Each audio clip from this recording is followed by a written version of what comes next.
नमस्कार दोस्तों, आपका बहुत बहुत स्वागत है एसबीएम के एक और फ्रेश एपिसोड में।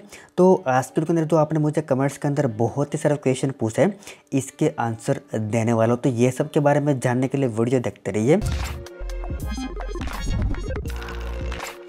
आज की वीडियो का सबसे पहला क्वेश्चन है 4G स्टेटस की तरफ से और पूछ रहे कि how to get high CPC.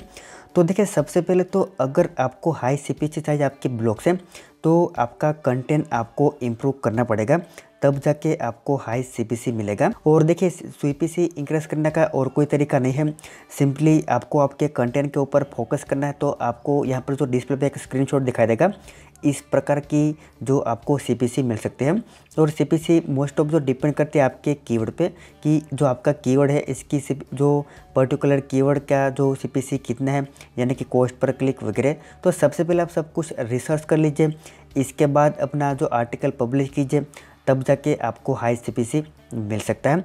वैसे तो नॉर्मली आप किसी भी प्रकार जो कंटेंट पब्लिश करते हो, तो इस केस में आपको जो आपकी सीपीसी बहुत ही लो रहेगी, 0.05 समथिंग। तो सबसे पहले आप जो डिटेल में रिसर्च कर लीजिए, जो थर्ड पार्टी टूल का यूज़ कीजिए, या तो जो उबर सजेस्ट का आप यूज़ कीजिए। इसके मदद से आसानी से आप जो हाई सीपीसी वाले कीवर्ड है, इसको सोच करके आप अपने ब्लॉग के अंदर आर्टिकल पब्लिश कीजिए, तो डेफिनेटली आपको जो आपका सीपीसी है वो अच्छा मिलेगा। इसके बाद का क्वेश्चन है सलाम इंडियंस की तरफ से और पूछ रहे कि भाई ब्लू होस्ट ने तो इंडिया में होस्टिंग अफिलिएट प्रोग्राम क्लोज कर दिया।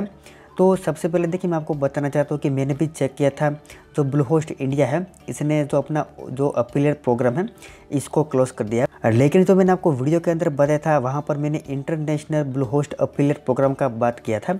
तो वीडियो के डिस्क्रिप्शन में आपको लिंक देता हूँ, वहाँ जाकर आपको bluehost.com के ऊपर आपका अफिलिएट अकाउंट बनाना है, नहीं कि bluehost.in के अंदर। आप यहाँ पर डायरेक्टली इंटरनेशनल लेवल का जो अफिलिएट प्रोग्राम है इसका यूज़ करके आसानी से आप अर्निंग कर सकते। इसके बाद क्वेश्चन है ट्रेंडी अराइवल्स की तरफ से और पूछ रहे कि .xyz के डोमेन पर एडसेंस का अप्रूवल मिलता है या नहीं।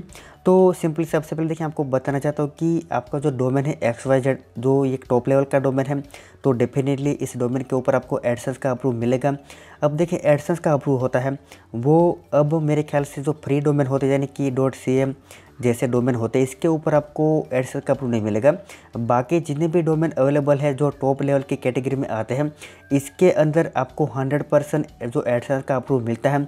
तो आसानी से अपना ब्लॉग स्टार्ट कीजिए, इसके अंदर यूनिक कंटेंट पोस्ट कीजिए, इसके बाद आसानी से अप्लाई कीजिए, आपको डेफिनेटली जो .xyz डोमेन के ऊपर एडसेंस का अप्रूवल मिल जाएगा। इसके बाद क्वेश्चन है सुरजीत कुमार वर्मा की तरफ से और पूछ रहे कि सर अभी मैं ब्लॉगर में वेबसाइट बनाकर बाद में ब्लू होस्ट में चेंज कर सकता हूँ। तो जी हाँ, डेफिनेटली सबसे पहले आप अपना जो वेबसाइट है वो ब्लॉग पोस्ट के अंदर आप स्टार्ट कीजिए, बिल्कुल फ्री में।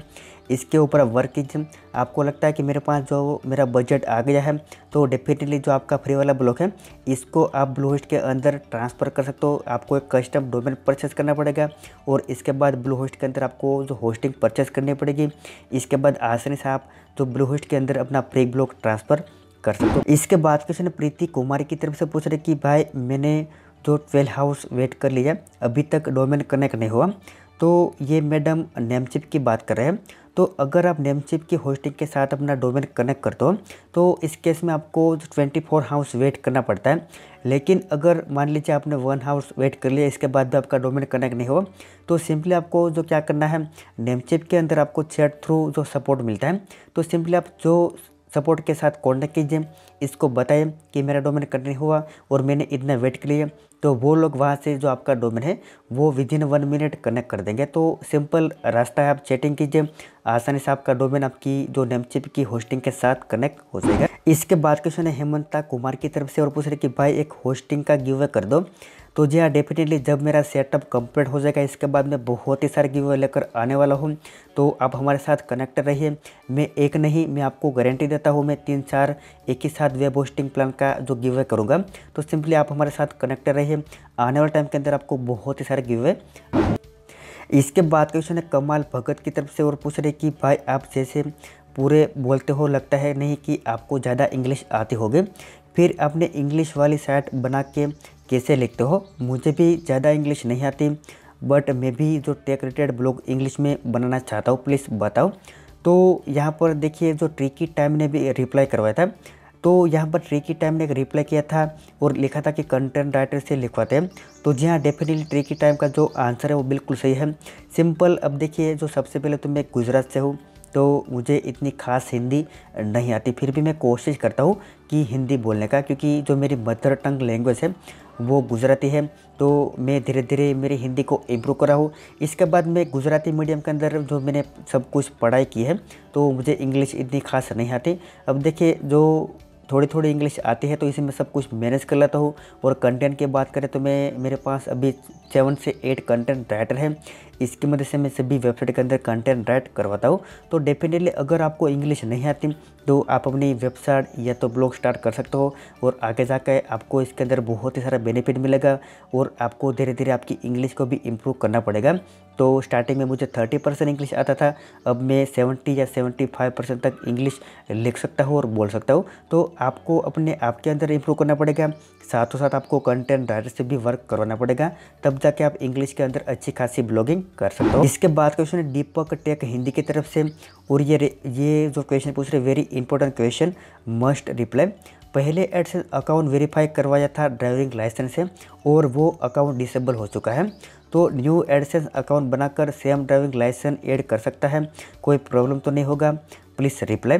तो देखिए, सबसे पहले तो जो आपकी सेम नेम, इसके बाद आपकी बर्थ डेट और आपका जो एड्रेस है, इसकी मदद से आप अपना दूसरा एडसेंस अकाउंट ओपन नहीं कर सकते। तो आपका जो क्वेश्चन है वहाँ पर ही डेड हो जाता है, बाद में आपको आपका ड्राइविंग लाइसेंस यूज़ करना है।